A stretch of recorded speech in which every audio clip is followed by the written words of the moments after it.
èèyàn wà nínú Ìbàdàn ẹlẹ́lẹ́yàn lágbàtà ó lọ sọ́jọ́ ṣé ẹ fẹ́ máa rí i pé ó ti dọ̀jọ́ ni ẹ lè mọ̀ náà inú gbọ́dọ̀ ní gbogbo ẹ̀. We are talking about a huge amount of forest. Ṣé ẹ gbà pẹ̀lú mi pé gbogbo orílẹ̀-èdè Nàìjíríà inú ò sí ààbò níbẹ̀? Bẹ́ẹ̀ ni ààbò orílẹ̀-èdè Nàìjíríà mẹ́ẹ̀. Lọ́dọ̀ lẹ́nu èrò tí yín kí lẹ rò pé ó jẹ́ ọ̀nà àbáyọ fún gbogbo òṣòro tí gbogbo wa jọ nípapọ̀ yìí àti ẹ̀yà Yorùbá o àti ẹ̀yà Ìgbò àti ẹ̀yà Haúsá tẹmọ́ Fúlàní tí ò sáàbò kí lọ́nà àbáyọ? Ọ̀nà àbáyọ ni wípé ní gbogbo local community kọ̀ọ̀kan agbègbè àti àdúgbò kọ̀ọ̀kan a gbọ́dọ̀ bẹ̀rẹ̀ sí ní àwọn tí wọ́n jẹ́ aláàbò níbẹ̀ tí kì í ṣe pé ọlọ́pàá tí a ní gbára lé ọlọ́pàá àbí gbára lé just security operatives. So ní grassroots level nǹkan tí mo sọ ní grassroots level security irú àwọn tí ní irú ibi tẹ́ wà yẹn irú àwọn táwọn èèyàn lè máa pè ní community watchmen wọ́n gbọ́dọ̀ máa wà. Then a gbọ́dọ̀ ní irú àwọn alert system tó jẹ́ pé tí nǹkan ìṣẹ̀lẹ̀ bá ti ṣẹlẹ̀ ó ṣẹlẹ̀ ní gàngàn lónìí tí mo bá tẹ alert system yìí gbogbo èèyàn all over gbogbo security operative pátá ló máa wà alerted to that location láti tètè ṣe kíni láti tètè darí ètò ààbò síbẹ̀. So èkejì nìyẹn. Ìkẹta ni pé wọ́n gbọ́dọ̀ allow wa láti ní some amount of self-defense láti lè acquire some amount of self-defense weapons. Tí wọn bá ti lè allow wa a máa ṣì máa wà vulnerable to attack. Tí mo bá ní nǹkan tí mo lè fi protect ara mi lọ́wọ́ tí mo dẹ̀ rí ẹni tí ó fẹ́ ṣekú pa mí ṣe mọ̀ pé màá lo nǹkan tí mo ní lọ́wọ́ láti protect ara mi. But nígbà tó dàbí ẹni pé even àwọn tó jẹ́ elétò ààbò bí àwọn Àmọ̀tẹ́kùn gan wọn ò gbà pé kí wọ́n lo ohun tó jẹ́ bí ìbọn gidi. Ẹni tó jẹ́ federal government wa there was a time tó ń sọ wípé kódà àwọn tó jẹ́ àwọn ọlọ́dẹ àbáwọn àgbẹ̀ tí wọ́n ní àwọn ìbọn ṣakabùlà pé kí gbogbo wọn lọ kó sílẹ̀ kí wọ́n submit ẹ̀. So ìyẹn ti fi hàn yí pé wọn ò fẹ́ ká wà protected. So ní gbogbo ìgbà tí attack bá ti ṣẹlẹ̀ a wà defenseless tí ìbá ṣe àwọn tí wọ́n ní àwọn àjẹsára ti ìbílẹ̀ tí wọ́n lò irú Ìgangan gẹ́gẹ́ bí mo ṣe lẹ́ẹ̀kan wọn ò bá jẹ wárun pátápátá but àwọn ọlọ́dẹ tí wọ́n dìde tó dẹ̀ jẹ́ pé bí wọ́n ṣe yìnbọn nígbà tí wọ́n yìnbọn tí bọ̀n wọlé sẹ́lòmíì lára ni wọ́n rí i pé iṣẹ́ àní máa sá lọ báyìí torí dẹ̀ pé àwọn eléyìí ọ̀tọ̀ nìkan tí a bá ọ̀tọ̀ nìkan tá a rò ọ̀tọ̀ ni ohun tá a bá o. So ètò ààbò ó ti di pé ó gbọ́dọ̀ wà lọ́wọ́ oníkálukú wa kí oníkálukú ní ojúlọ alákan fi ṣọ́rí kí wọ́n sì fún wa láàyè pé at least ní ilé kọ̀ọ̀kan kí gbogbo wa náà irú níbi tí ìṣẹ̀lẹ̀ ti ń ṣẹlẹ̀ gidigidi gan tó gbóná girigiri bí irú Ìgangan yìí kò sí ohun tó burú tó ń bá ní pé a fún àwọn èèyàn láàyè ní agboolé láti lè protect ara wọn pẹ̀lú limit ìbọn báyìí a sì fún wọn ní àyè láti gba license fún kò sí ohun tó burú bẹ́ẹ̀ o.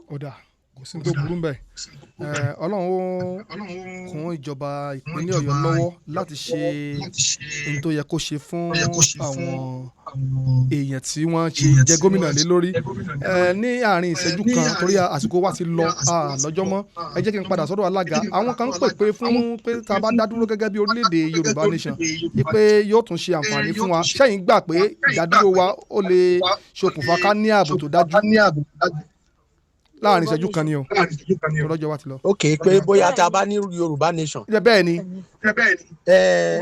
Ṣe rí mọ ohun tó ṣẹlẹ̀ tá a bá ti yako tó ń kálukú yako tí ó ń kálukú mọ poro rẹ̀ tó bá tirẹ̀ jẹ́ bá tiẹ̀ fẹ́ wáyé yóò lójú poro tá a ti máa wo ta ló rán mi jẹ.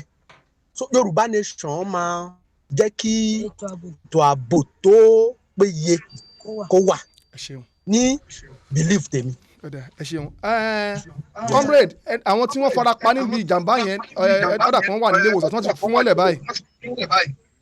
Àwọn tí yóò fara pa àwọn ẹlòmíín sí ẹni tí irú ẹni tí wọ́n gé lọ́wọ́ wà irú ẹni tí a ṣá lẹ́yìn ṣá níwájú ṣá gbogbo àmọ́ tó yé gbogbo wọn wà lóríṣiríṣi bẹ́ẹ̀ yẹn. Igangan development advocate a bẹ̀rẹ̀ sí ní máa ké gbàjarè pé káwọn èèyàn kí wọ́n ràn wá lọ́wọ́ láti lè ràn wọ́n lọ́wọ́ irú àwọn ẹlòmíín náà tí òun ṣe pé ìfarapa àmọ́ tó jẹ́ pé ẹni tó jẹ́ olórí ìdílé tó jẹ́ bàbá tó mú oúnjẹ wá fáwọn ọmọ ó ti gba inú ìjàmbá yìí ó ti gbà á lọ so ìyá nìkan ò lè dá bùkátà ilé gbé mọ́ so akégbàjarè adúpẹ́ lọ́wọ́ àwọn tó ti dìde ìrànlọ́wọ́ sí wa lára wọn ni Awíkóńkó àkàndá ọ̀rọ̀ lára wọn ni Yorùbá self preservation àwọn ẹlẹ́yinjú àánú àwọn Yorùbá pàlàfà àtàwọn Yorùbá security group YSG wọn ò yé dìde ìrànlọ́wọ́ àmọ́ síbẹ̀ náà síbẹ̀ a sì ń ké gbàjarè pé káwọn èèyàn ràn wá lọ́wọ́ sí. account number ẹgbẹ́ yín àwa náà bá yín fi sí orí afẹ́fẹ́ wa ní gbogbo ètò gbàtà bá ti ní ṣètò ní iléeṣẹ́ DNC radio láti jẹ́ pé kí wọ́n dìde ìrànlọ́wọ́ fún gbogbo àwọn tí ìjàmbá ṣe àtàwọn tí wọ́n ti sọ wọ́n di akúrẹ̀tẹ̀ nípa ilé wọn ní sísun àbí wọ́n ti sọ di ọmọ òrukàn àwa náà ó gbìyànjú ní iléeṣẹ́ DNC radio láti bá yín gbé sí afẹ́fẹ́ ẹ bá wa dágbére fún àwọn èèyàn wa nílé torí ètò míì ti fẹ́ gorí afẹ́fẹ́ ní àìpẹ́ yìí. a fi àsìkò yìí a fi dúpẹ́ lọ́wọ́ gbogbo àwọn tó wà ní òkè òkun in diaspora tí wọ́n wà so concerned tó dẹ̀ dìde ìrànlọ́wọ́ ẹ ṣé gan ni a dúpẹ́ lọ́wọ́ yín olóòtú ẹ ṣé fún gbígbóhùn wa sí afẹ́fẹ́ a gbàdúrà ibi ò ní wọlé ẹnìkọ̀ọ̀kan wa. àmín àmín. chairman náà ẹ bá wa dágbére alága náà bá wa dágbére lórí ètò. ẹ ṣé púpọ̀ o ẹ kú àtàárọ̀ o ẹ kú àtótónu o ètò ààbò tó péye kí Olúwa kó jogún ẹ̀ fún wa a ò ní ṣe lásán. nípa ọ̀rọ̀ àkáǹtì mi mọ̀ bóyá mo lè pè é báyìí àbí ká sẹ́ǹdì ẹ̀ ní. ẹ pè é báyìí ẹ bá ti ẹ tún wá sẹ́ǹdì ẹ̀ àmọ́ bá yín gbé sórí platform wa agbára Ọlọ́run. account number wa Wema Bank là ń lò but a sì ní GoFundMe náà tá a lè send but máa pe ti Wema Bank yìí ná Wema Bank yẹn is 02 50 14 65 65. ẹ pè lẹ́ẹ̀kan sí 02 50 14 65 65. Igangan development advocate lórúkọ báńkì àkáǹtì náà account name yes. ẹ ṣé púpọ̀. ṣé tá a bá tún pè yín nígbà míì ṣe ẹ tún jẹ́ wa ní iléeṣẹ́ DNC radio. dájúdájú ohun táwa ń fi àsìkò wa ṣe gẹ́gẹ́ bí ìrànlọ́wọ́ fún humanity nìyẹn. wọ́n bá nǹkan tí Ọlọ́run jogún fún wa ní ọpọlọ àti ní àyè a fi ń ṣe ìrànlọ́wọ́ fún àwọn ọmọnìyàn. ẹ ṣé o. yes sir ẹ ṣé sir ó dàárọ̀ sir.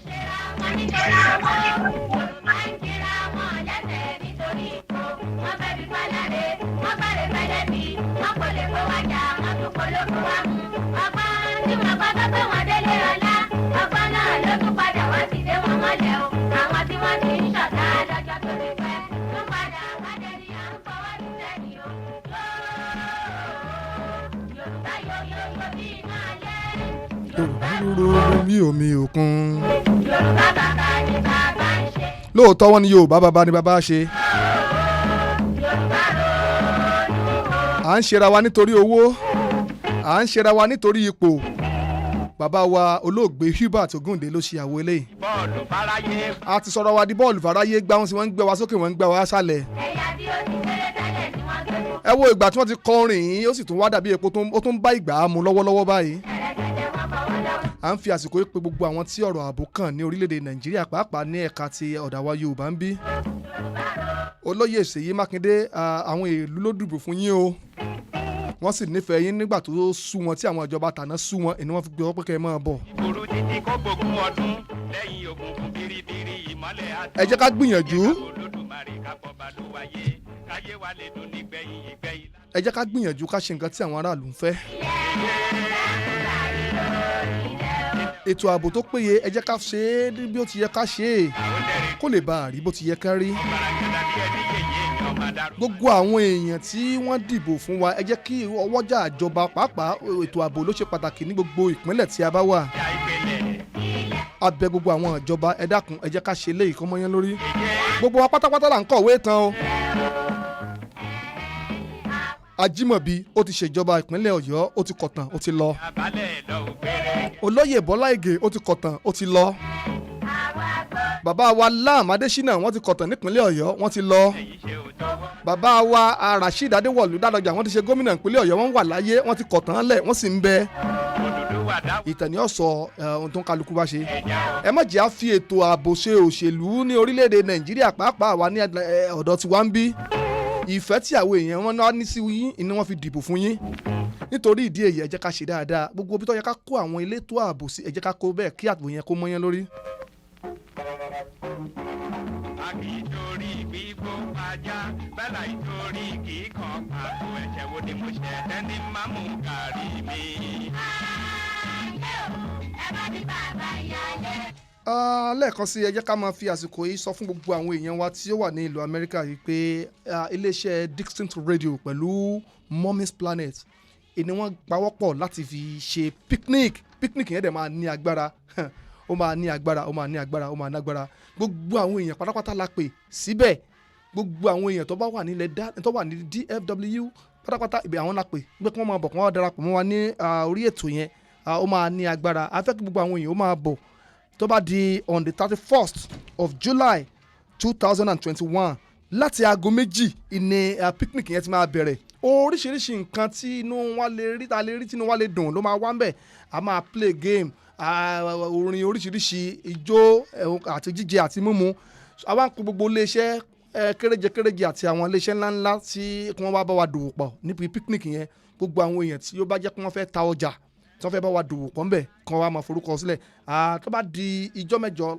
pẹ̀lú bí ògo ṣe ń jẹ́ tọ́lọ́run gbogbo àwọn ẹ̀rọ ìbánisọ̀rọ̀ tó yẹ máa pè sí á fi síta ṣùgbọ́n ìkan nínú àwọn ẹ̀rọ ìbánisọ̀rọ̀ yẹn wà ń bí fún àǹfààní ẹ̀yin tí ẹ bá fẹ́ polówó ọjà tàbí ẹ fẹ́ wá síbẹ̀ láti wá fi hàn ayé gbogbo tẹ̀ ń tà ẹ lè pe nọ́mbà yìí 404-388-2048 404-388-2048 picnic yẹn ó máa lágbára o Distinct Radio àti Mommy's Award àwọn jọ fi ọwọ́ sowọ́pọ̀ tí wọ́n jọ fẹ́ gbé kalẹ̀ ẹ jẹ́ ká máa dágbére wẹ́rẹ́dìwẹ́rẹ́ ilé tí ń yábọ̀.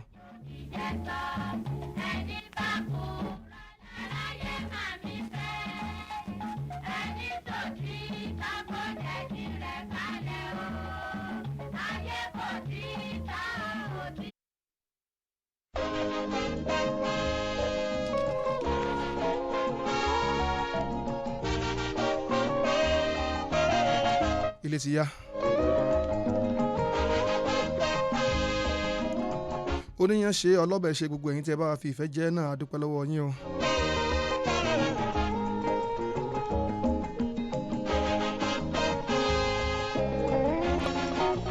àwọn tó àjọ po ètò tòní pọ̀ tó fi di odidi mo dúpẹ́ fún lọ́wọ́ Alhaji Kesi Badru àwọn ni ọlọ́wọ́ bọ́tìnì mi ti ń bá mi tẹ́ gbìràgbìrà tẹ́ fi ń gbọ́ mi nílé. Evangelist Ọbátọ́lá ẹ ṣeun bí ojú ọ̀nà àwọn ìdílé agbára mú.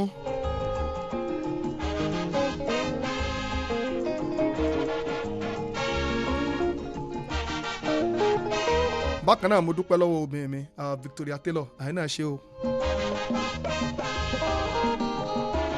ọpẹ́ mi pátápátá wá lọ sí gbogbo ọ̀yìn olólùfẹ́ mi káàkiri àgbáńlá ayé níbi tí ẹ ti ń gbọ́ mi ẹ ṣé o gbogbo àwọn tí ò rí mi láti bí ọ̀sẹ̀ méjì wọ́n ti ń pè mí pé kí ló dé tẹ́ẹ̀ tún ṣètò. Ọlọ́run ọba mi yóò bá mi nífẹ̀ẹ́ yín. ẹ jẹ́ kí n máa lọ lé kí n máa dágbére wẹ́rẹ́dẹ̀wẹ́rẹ́ torí tí n bá lọ lílò ní ìyàwó mi ó sọ̀rọ̀ orogún ilé ọ̀gbàràta.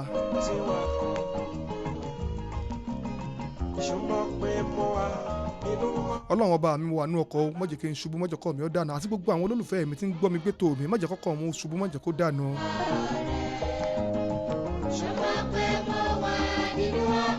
ṣé ẹ mọ̀ pé wọ́n ní tí ajá bá gbé egun yìí yẹjú ni tí àṣà bá gbé kowó yìí gbọ̀nà gbalẹ̀.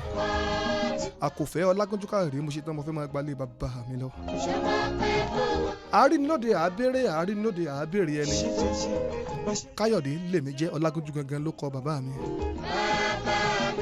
ṣé ẹ mọ̀ pé wọ́n ní mọ̀ọ́dé mọ̀ọ́gẹ́ ìpé ìpéjú ní àlàáfíà ológe kan ò ní gẹ̀fìlà kọ́ kọjá àpé ìpéjú tẹ́ ẹ bá rẹ̀ ń tọ́ gẹ̀fìlà tó kọjá àpé ìpéjú oríṣi èèyàn méjì ni tí ọba sọ lótùtù àṣẹnìkan rọ́ọ̀lù lórí kó tó wá di ijọ́ mẹ́jọ tá a tún pàdé ní orí ètò àjùláwà àkọ́tún mi.